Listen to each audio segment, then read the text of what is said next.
Hello everyone. Hello. It's Maddie and Madison. with Spectrum Art. Welcome to our channel. Welcome to our channel. Yes, if this is your first time here, Read the description box. yes, make sure you check out the description box below. And subscribe. Yeah, subscribe, give us some thumbs up, but Like this stuff. like the video? Yes, thank you. Madison and I craft together, and as some of you, most of you who have visited our channel previously. So thank you for that wonderful intro. You're going back to homeschooling? Okay, good deal. Good schoolwork. Okay, so Madison's going to keep on working on her stuff. I'm going to hop on real quick and share with you guys what we've done so far. So we had actually started these during a live that we actually had, and we were just basically giving you guys some resources. We always believe in trying to get stuff that it's either very inexpensive or free that we can work with to maximize, of course, not only how much money you spend, but also your tools in your art studio, or that what you can create with. So we had downloaded a free template, and you just do a general search online for free templates, and you will come up with all kinds of envelopes, pockets, you name it, it's out there. So we found this one, and we went ahead and printed it, and then we also changed sizes. This is going to be a two-part video because otherwise it's going to get really long. I'm going to share these first, and then I'm going to share actually the ones that we had originally started working with during that one live. And I'll link the live below as well if you want to kind of go back and see the thought process behind that. But again, it's about giving you guys resources as to what you can make, and to also share some ideas, right? Hopefully give you guys some inspirations so you can go through your stash, go through what you have at hand, and find something that you can make that is fun, right? Because that's what it's all about. It's our therapy, it's our way to relax, to create, to express ourselves. So we've went ahead and created these. Again, they are, they're not extremely large, but again, size is limited only by how big you want to go ahead and print your template, and we'll share that in the next video. But this is a 3x6, and what we have done is we've done a couple of things. Number one is we went ahead and used paper that was actually gifted to us by one of our friends, Kateri from Kateri's Crafty Ideas. She sent us quite a nice, probably over an inch thick stack of printed paper, and we've been finding ways to utilize that because, again, you want to use what you have, right? But you could use any paper.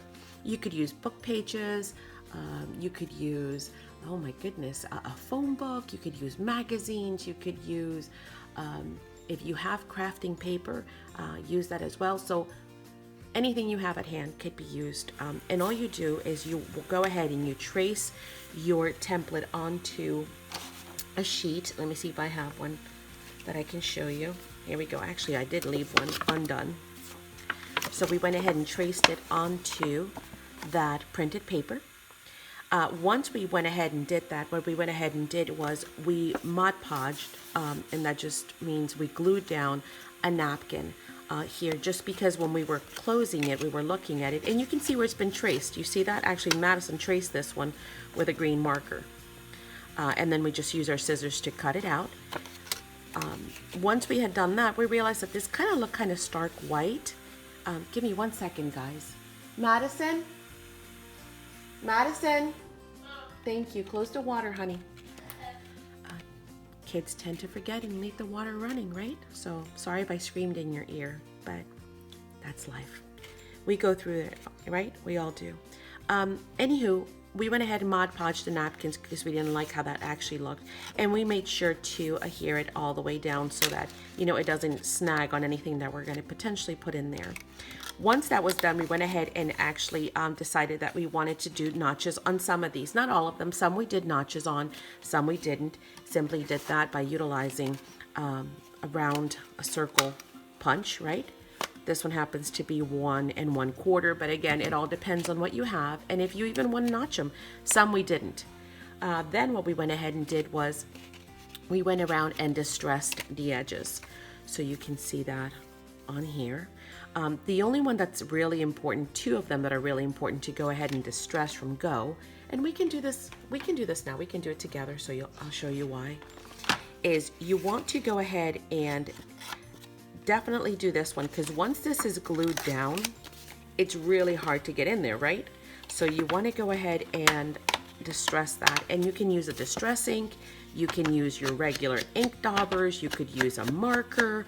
I've seen people use shoe polish, although that, you know, could also run and obviously smear, so you want to be careful with that. Make sure you get maybe the liquid kind shoe polish, but you want to get in there prior to closing it if you want to distress.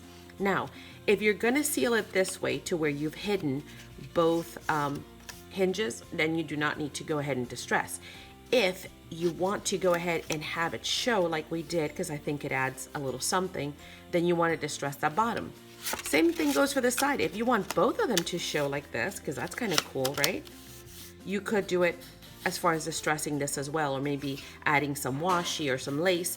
Again, that's where your creativity is going to kick in. But prior to gluing this down, you definitely want to take that into consideration and decide how it is that you're going to want to close it, and what's going to show and what is not, and therefore why you're going to need to distress.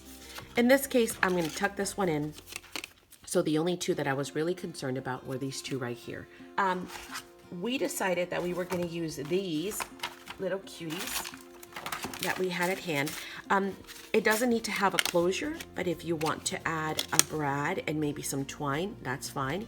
If you want to create a notch, that's great. If you want to add a Velcro dot, you know, that's fine. Just make sure that it's well adhered so it doesn't tear, right? Maybe even a ribbon closure, that could work too. Whatever you'd like. We decided to use these really nice big brads that we had at hand, and all that I did was I went ahead and used my awl, and you can use again any tool that you have, and I kind of marked it as to where I thought it should go. It's already marked. It was marked with a marker on there, and we inserted our brad. Now, of course, if we leave that way, right, just as it is, every time we slide something in, it's going to hit on here and it's going to snag. So what we did was we went ahead and on all of these, hang on, let me cap this. That's dangerous. And you could use a nail or anything you have at hand to puncture, you know, a nice clean hole on there. All you want to do is you want to go ahead and find a scrap piece of paper. And it could be from the same stuff that you cut out or any other scrap piece of paper that you have. I'm going to use this one here because I do save the cardstock, you know, little pieces. And it doesn't take much, just a small piece, just something to cover that inside there, right? So that nothing actually snags on it when you are actually putting your photos, your letters, your goodies, whatever you're going to put on there. You want to be generous with the glue because you don't want this to become an issue after, because really you'll have to tear up the whole thing again in order to obviously get back in there, right? So be a little generous, but always keeping in mind the fact that, you know, glue will make paper bubble and warp, right? So you don't want to go to the excess of having it bubble on you. I do not recommend that you use a glue stick on here. Glue sticks are just, to me, not trustworthy enough. So again, you don't want this losing adhesion or adhesiveness, and then later on, you know, a year down the road or whatever, actually it starting to snag or peel away. So you want to make sure that those two become one. And for me, the best thing is always white glue, you know, just regular glue, especially with paper on paper. You could use Fabri-Tac, you could use, you know, your art glitter glue, you can use any of those. But I would not recommend an ATG gun, meaning the adhesive guns, the tape runners, and I would not recommend a glue stick either. But again, I like to make things to make sure that they last for the next decade or two, right? 100 years would be great. Okay, all done. Usually I would wait for this to dry a little bit more before closing it just to make sure, but it seems to have a pretty good, to adhered very well. Okay, so next I'm going to close this side. You want to put glue again. You don't want anything snagging, so I'm going to share with you a little bit of a tip that I found the hard way. You want to get as close to the edge of this as possible without going over, because you don't want to, but you also want to do the edge on this side. What happens if you do not is that anything again that you slide in here could potentially snag. So you want to make sure that you glue this piece on the far inside and this one also on that far inside. And then you're going to go ahead and close and press down, right? Making sure that it's not gluing into itself, that you can actually see down there. Press it down. And then we're going to do the same thing here. We're going to close this off. All right, once we've done that, and again, so far all we've used has been a leftover piece of napkin, because what we did was we used, small pieces that we had. We've used a printed gifted piece of paper, and again, you can use a book or anything else you have at hand, any kind of paper, even wallpaper. These would be great out of wallpapers. Ooh, I just thought of that. Okay, and a free template and a brad and some glue, some white glue. So nothing major.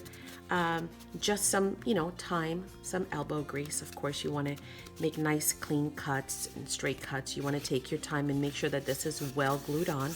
Again, you do not want it tearing. You do not want it coming up later. So we did 2 coats. We did the first one, applied the napkin, Mod Podged it over the top, and that we just used, again, our mixture of 60-40 white glue and water. And then once that was dried, we came back in again and redid it again to make sure that nothing was going to be pulling away or lifting. And I also shared with you some tips on how to go ahead and get a nice clean edge to get the napkin off. But I'll link that video below, okay? So now that we've done that, we've got our pocket. And again, we kind of just took a little bit of a measurement to ensure that that was going to go in there but not fight us too much when it came time to actually open it, so it holds it down without too much of a struggle. Next thing you want to do is you want to go around the edges real quick. Ooh, sorry, I'm talking really fast today, huh? I'm trying to make this video not be too long, and we are fixing actually to go live, so I'm trying to get it done in under like 10 minutes.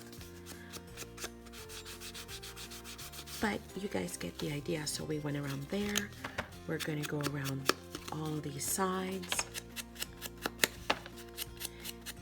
And typically Madison does all the distressing. She's so good at using the inks. So I'm just kind of going through this a little bit faster. She might probably come back later and tell me, what is that? Here, let me fix it. But you guys get the idea. And I just think distressing just finishes projects. I know it's not necessary, but I just really think that it finishes the edges and all that, and it looks so much better. All right, so we have our right envelope. So now what we went ahead and did in order to finish these, and I'll show you all of them here in a second, but all that we did to go ahead and finish them was we picked an image from one of our books.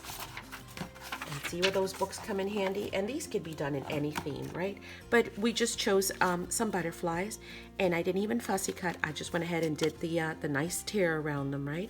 Distressed the edges. Again, see the difference between it not being distress and it being so take the time to do that, as well as with all of your other elements. You want to go through and distress them and all that good stuff. But then we went back to our 2 tubs, and you've probably seen these in the last few videos. We're really enjoying just using these. These are Tracy Fox digital kits that we went ahead and printed. We purchased on Etsy, and I can link that below too if you're interested. One of them was the labels, and you get a lot of labels, and we printed them in different sizes and all that. And then the other one, oh geez, I think it's called Tiny Tags, Tiny Embellishments. I'll link it below, guys. I'm sorry, I should have written that down, but again, racing against the clock. So we went ahead and printed a whole bunch of those as well. And that's all we did. We just kind of went through and played with placement. You know, what do we want to put here? Maybe this color matches better. Maybe throw in a bingo card back there. So that's kind of what we did. And again, taking the time to distress and to use a marker around the edges. I don't like when I print, and I'll show you what I mean. For example, we'll take this tag. It takes time, guys, but sometimes it's the details that count. I take a marker, and this is just a kid's marker, and I just go around to cover that white edge from the cardstock. And you see how that kind of finishes it off a little bit, because now when you glue it down, you're not looking at those stark white sides. Then you go ahead and you grab your distress inks, and you still go around a little bit, and those are the little details, right, that start bringing those small details in. So that's just a quick demonstration of what I would do with that piece prior to gluing it down. But here they are. Let me show them to you. So this one says possible, and it's got, you know, again, a collage of those really pretty images and printed digital kits, a butterfly. Then in the back, we went ahead and coordinated with a black button, put a napkin on the inside, and then we went ahead and created some tags. And let me show you what these tags look like. They're just like little, not tags, excuse me, journaling cards. Again, we use the same, you see the image? It's the same image, same books. We went ahead and distressed it, left a little pocket in there in case you do want to insert a bookmark or something in there, and then left the back of it blank. And we were fortunate enough that we actually had 2 of these books, because, you know, we do tend to do that we actually, when we like a book, we try and find multiple copies so that we can not feel guilty about tearing them up. Not to mention that sometimes, unfortunately, they have beautiful images on both sides. And then what do, right? Well, that's what you do. You get 2 copies. That's why sometimes I like having the digital kits, because then you don't feel so bad. You know, you don't have to worry about, am I going to use this side of the page or that side of the page? But here's the next one. And this one actually was kind of funny because I wanted a pink brad, but if you noticed, there are no pink brads in here. There was a purple one, but you know what I did? I simply grabbed a permanent marker, and this one is the, I think it's called the Pearls or something like that. They're like a pearlesque. Can you see that? So I thought that was kind of cute. We just took a white one and we colored it pink. And again, we have our napkin on the inside, and then we have our journaling card with a pocket right in here, right? Right in there, it's a pocket. All right. And then we went ahead and I showed you that one. I showed you this one. Here's another one. Again, you see, just using, oh, I'm sorry, the words are from the, I forgot to tell you guys that we used the big chat from Tim Holtz. So we used some of those from in there, the black ones. And even those, we went around the marker on the edges, because once you peel them off, especially the black ones, here, I'll show you one. See how you can see the white on the edge there? You want to take a marker and just kind of go around all 4 sides to do that as well, so you don't have that white here on the sides. Here's another one. There's your napkin. Then there's this one. This one says create. Aren't these beautiful? Look at the little photo of that lady, that girl. Can you guys see that? I need to work on the lighting in here. I really do. All right. Maybe I'll take some time off and really think about what we could do with the lighting, because it's actually gotten worse. I have one light over there that's actually out completely. And I don't think it's a fluorescent, because Bernie tried to change the light and nothing happened. So I don't think it's the fluorescent at all. I think it might be, he said it was something else. So I think we have to replace the whole contraption. And so that's not helping. But here's this one. It says imagine. And here's that. And then finally we have this one. It says moments. And again, the beautiful images and the inside of that. So as you can tell, we're going to have 2, 4, 6, 7 when we're done with this one. And then, as I mentioned, we went ahead and created some other different ones for different sizes and different images. So I will go ahead and upload that video as well, and I'll link the 2 so you can go back and forth and get some further ideas on sizes and elements and images that you can utilize. Okay, I hope this has helped. I hope you guys will give it a try. Again, just get yourself a free template online, and I will even on the next video show you some different sizes of templates. Okay, we will see you guys soon. Thanks so much for joining us. Bye.